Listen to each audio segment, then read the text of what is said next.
अन्तरिक्षमा रहेका सम्पूर्ण तारा, ग्रह, उपग्रह तथा नक्षत्रहरूको समूहलाई के भनिन्छ? ब्रह्माण्ड।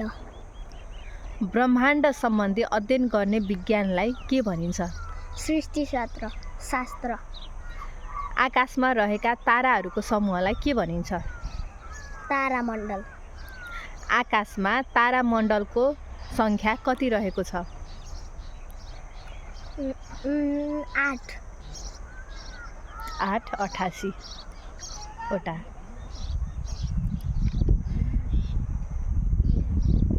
एमलाई ग्रहहरूको सूचीबाट हटाई के नाम दिएको छ?